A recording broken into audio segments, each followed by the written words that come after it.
Hello, everybody.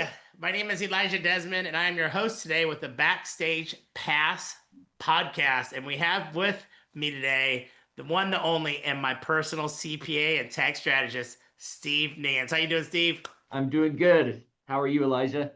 I am doing fantastic. I'm doing fantastic. Hey, the way that I've been kicking off these things is I want you to take me back to little Steve, size shoes, and the little guy, where you came from, and maybe in 5 minutes, speed me up from you as a little boy to who you are today before you get into the business piece. And then I got some specific questions for you. Okay? Okay, yeah.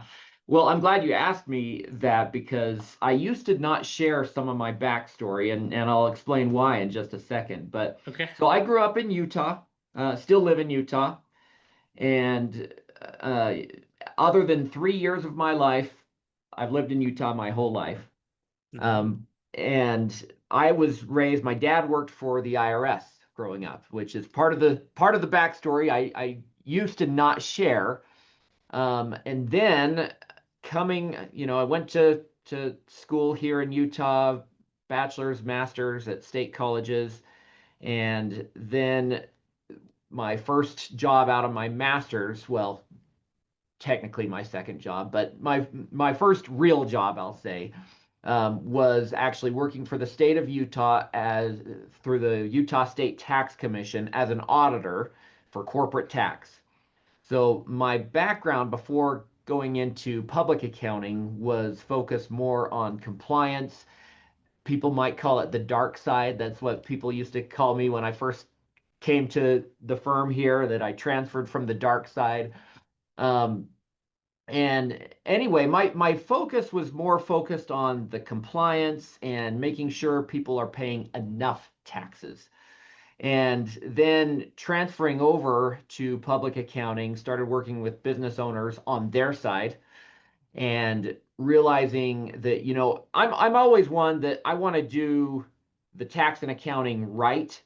And fair for everyone. I'm not trying to necessarily cheat the government. I'm also trying to get what I can for my clients. And what was eye-opening to me was a few experiences where I was working with business owners and I made little tweaks, little corrections that were the right corrections to be made that ended up costing the clients tens of thousands of dollars or a lot of money in taxes. Even though they were right, that was a a moment of, I felt sick after, and I took that personally, and then I had to go to the client and say, actually, you owe more because of the different way we need to report your income.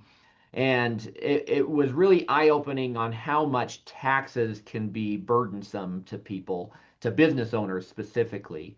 And then our firm, and we might get into more of this later. We didn't necessarily start out on just focusing on dental, but we did, and we still work with other clients as well. But we always worked with, a batch of dentists.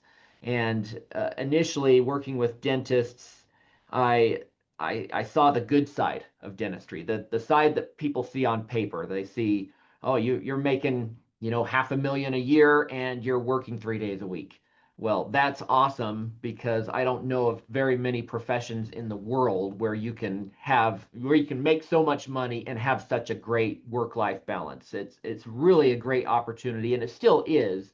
But then when you dig into it and you realize how much debt that dentists have coming out of school, buying or starting a practice, and then to keep the practice running, working capital needs. And then you see how much goes to taxes. And when they're paying down debt, they're still paying tax on the money that they're not keeping. And it becomes very burdensome, and you have to be aware of the challenges of dentistry as well as the opportunities. So that's kind of a long-winded answer of where I started from, but hopefully that works. Yeah, absolutely. So, I actually worked with you now. I think, is it 3 years or is it four? Let's see. We 2022. somewhere in there, Yeah. two, three, four. Yeah, so I would commonly say we've been working together for 3 years, and something that I seen that was different with you from my other CPA is my other CPA, I felt like they did the books, they made it so I felt safe if I ever were to get audited. Okay. But the major difference is that you're a true like tax strategist, right? I Hmm. mean, we Yeah. we we never it was just like my numbers were what they were. There was no, you know, picking Right. through things and strategy. And like we just did our, coming up to the end of the year, our analysis, our strategy, and you're saving me over six figures. Like six figures is a lot, you know. Hmm. That's a lot of money, and I wouldn't have known that what I was missing. I almost want to go back, 4 or 5 years and I try to go backwards, right? But Yeah. I think there is a true difference between a CPA or a bookkeeper and a tax strategist, and also to know that you have an all-encompassing organization that focuses specifically on dentistry, which is why the firm is called Drill Down Solution. Um, Right. and Yep. so I couldn't tell you, how happy I am. Like I love what you guys do, and if you could, just go a little bit deeper and explain like what is the specific problem that you solve in dentistry? What makes you guys different? Yeah. Well, exactly like you said, we're focused on tax strategy. And there, I mean, I won't say that we're the only tax strategists out there, but having that combined niche of we're focused on dental and we're focused on tax strategy from an advanced planning standpoint, um, that's a good combination for dentists, obviously. But understanding the pain points of dental, I don't know the clinical. Yeah, I've never actually worked in a dental office. So, I don't know the clinical, but I've having worked with dentists for several years now, you get to know their pain points on the financial side. Debt and taxes are some of their biggest pain points, and then their labor and their operational costs are the other pain points. Um, Talking through those, sympathizing, understanding those pain points, and then coming back at them with solutions that can save six figures. And I think we got you down into a lower tax rate. So, if it um, on the surface, it may look like we're saving you less, but we're actually saving you more because you would have been on a higher tax rate had we not done those strategies. So that's an example. I mean, we just have so much connections with people and third parties that are doing creative strategies, and it's not just contribute to your IRA, do the Augusta rule, set up a 401k. We're doing those things too, but we're doing also things, we talked about the tiny box strategy, leverage charitable contributions, captive insurance when it makes sense, oil investments, the list goes on and on that can really move the needle in big ways. And we not only tell them you can do this hypothetically, but we put them in touch with the the right people that are actually going to make it happen. And then we provide a roadmap of instructions of exactly what they need to do by certain dates so that they can maximize their tax plan before the end of the year. If all we're doing is reporting the numbers after year end, there's really not much we can do to help you. It really is at that point reporting the numbers and keeping you compliant. Right, that makes sense. I think I heard it during your story of it sounds like there was some mess ups to cause a person to potentially pay more. Was there a pivotal moment in your career where you realized the industry really needed your solution? Was it that moment? To go a little bit deeper into, I heard you say I realized that the client actually had to pay more in taxes. Is Right. that moment where it's like, oh my gosh, and like what happened in that moment? What changed after when that happened? Yeah, so I'll elaborate a little bit more. So the story I was referring to, they're actually not a dental client, and they're Okay. actually not we're not actually not working with them anymore. but we worked with them for several years. Business uh, that what happened was I took over for a tax manager that really hadn't grasped the planning for this business, that they have several entities, and that the planning either didn't happen or it just wasn't really understood. And they were in the dark. They had no idea how much taxes they were going to owe. They coming out of the Great Recession in the past, they had had losses or had very low income, and now they were starting to make some money again. And the planning hadn't happened, and so we did eh, that year we did an extension for them and really hadn't grasped the planning, the estimations, the projections of what their income is going to total and what the tax they're going to owe is. And because of the different entities and all the interplay, and there's self-employment tax, and there may have been some passive and active uh, interplay type of thing. I don't remember actually the specifics of what the issue was, but as we were making corrections and finding that, oh, these guys are going to owe a lot of tax, and it's one of those stories that we don't like to people come to me because they've had this bad experience from other CPAs, but we had this experience where we were getting close to that deadline, and that's when we were getting them the number that they actually owed. And that's that's not a fun conversation of hey, it's October, I don't remember what the dates were, but hey, it's October 10th and you actually owe $40,000 or whatever it is.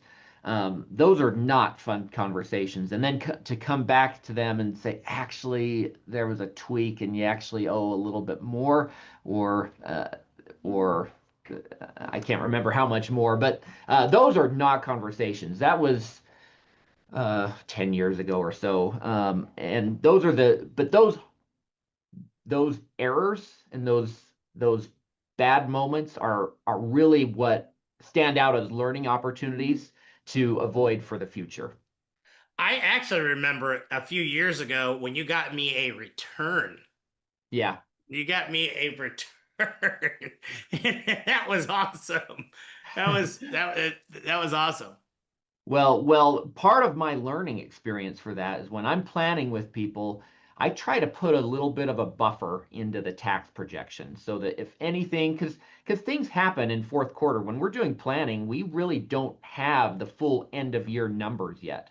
So Mhm. if we're projecting December to your profit to be X, I'll put that in there, but let's add a little bit of tax just in case that you end up having a little bit better of a month, or we find issues if we're not doing the bookkeeping and we find issues in the way the bookkeeping is done and we need to make some corrections so that come April when we're telling you your final tax bill after everything is said and done, that if anything it's maybe a little bit less or not more than what we had projected. Right. That makes sense. If you had to sum up your differentiator in a single line, what makes you different? What would it be? Advanced tax planning. Okay. Okay. That makes sense, and I've been able to live that firsthand. And I also will say, I own a company called Dental Pitch Brokerage, and there are so many times that we look to go and get numbers and the financials from the dentist, and their CPA is just simply not on it. We like I can tell you multiple times that we have had to wait months because the CPA was not on it like you guys are. And it literally has killed deals. I mean, it's blown multi-million dollar deals because the books were not ready. And I know every single month I have all the things I have to go through to make sure that they are up to date and my books are ready. So, I see that oftentimes. Can you tell us, where or who your ideal client is out there in dentistry? Like, who is your ideal client to work with?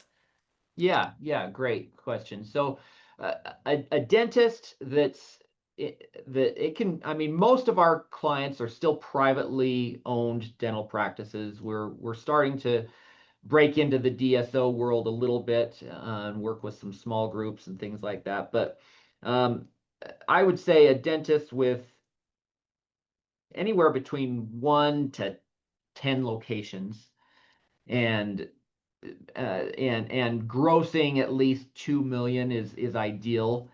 And I mean, doesn't mean we can't work with someone less than that, but there's just more we can do for them from the tax planning side, the more taxable income is at stake. So Right. that's probably our deal, at least 2 million in gross. Awesome. And can you share a specific example of how you helped a dentist in a game-changing way? Yeah, yeah, let me think about that. I mean, there's lots of specific examples, but okay. Yesterday, just thinking through one of my tax planning meetings, um, they've a dentist and they own another business. There's a potential sale of both the dental practice and the other business that they have ownership in that's on the line. We did the projection, looked at it, and there, without any tax planning, the number was, I think it was around 1.8 million that they would owe in taxes for this year. Um, we got it down to about 215,000 through the Oh, strategies that we're looking at implementing. wow. So, one 1.6 million, almost 1.5 to be safe.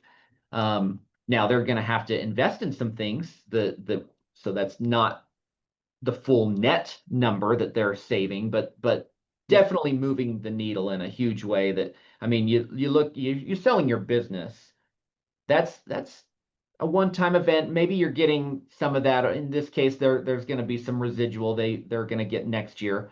But that's it's kind of you're giving up your future profits of your business when you're selling it. And so Right. you want to maximize that return as much as possible.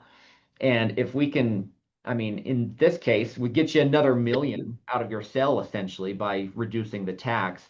What does that do for your wealth into the future as you're looking at your your future, whether you're moving into retirement or still working for a while, or what kind of legacy you want to leave for your kids or charitable organizations you may or may not want to support, and you're just the options in your future are so much more the more money you can save. Wow, that's awesome. $1.8 million is a lot. Man, sorry to say I wasn't the one selling that practice because that would have been a big sale. Yeah, yeah. But that is awesome. I mean, that's what we deal with regularly is these big sales like that, and to have somebody that's able to help to mitigate the taxes is everything. Um, Steve, you've been in backstage now, I think coming up on 2 years. Can you let everybody know what it's been like to work with other people that are serving dental practices? How's been your experience backstage with this community of people serving practices? Yeah, that's a great question. I'm happy to answer. First of all, it's a lot of fun, and there's just great people. The last retreat I went to was when we went to Mexico earlier this year, and a lot of us were meeting up. We had a layover in Dallas, and it was just such an exciting feeling to get off my plane in Dallas and getting texts from people of, "Hey, I'm here and we're at the gate," or whatever, and just exciting to be meeting up with these people that are my new friends. Yeah, Um, a lot of fun. The atmosphere of people that are just positive, people that are focused on improving their business and or their personal lives. That's a great positive environment to surround yourself with. And then quantitatively, and I'm an accountant and I like to see yeah, what's quantitatively, and yeah. to tell you the truth, I would not keep this up if there wasn't a way to quantify it, but I did quantify it. I looked at least this year where my new clients are coming from, and backstage and referrals from you, Elijah, are the biggest source of my new clients. So I am Yes. happy to report that it is well worth the investment and time and money commitment.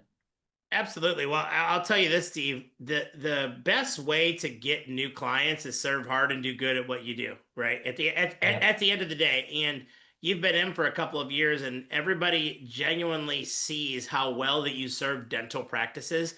So that way, because of that, we feel very confident referring, right? So, like, as soon as I'm talking to a dentist that's looking to sell, and I have 2 weeks to 3 weeks, 4 weeks, a month, 2 months goes by, and they're like, I'm sorry, I'm waiting for my accountant, or they're my accountant's, moose hunting for 2 weeks and they're not going to be able to be available, or they are back 4 months on my taxes.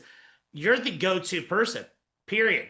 Right. And I can speak with conviction, that not only are you a good person, but you're great at what you do. And you're able to save me a lot of money, a lot of money. So, I appreciate you. I appreciate everything you bring to the table. I appreciate you for your authentic self, and just being the person that you are in our community. You bring so much value to dentistry, and I couldn't be more happy to have you within the backstage. So, listen, for people who are interested in working with you and your services, what is the best way for them to reach out to Drill Down Solutions? Yeah, yeah. So you can go to our website, drilldownsolution.com, and that's solution without an S. It's not plural. We're the only solution. Um, and you're welcome to send me an email. It's snance, Nance, at drilldownsolution.com, or our office number, 801-225-8474. I can repeat that, 801-225-8474. All right. Well, thank you so much for coming on to the Pass podcast, everybody. And make sure that you listen to all of the other resources. It's such a great time listening to all of these owners. Thank you so much, Steve. Take care, everybody. Thank Bye you, bye. Elijah. Really appreciate it. Yes. Bye bye.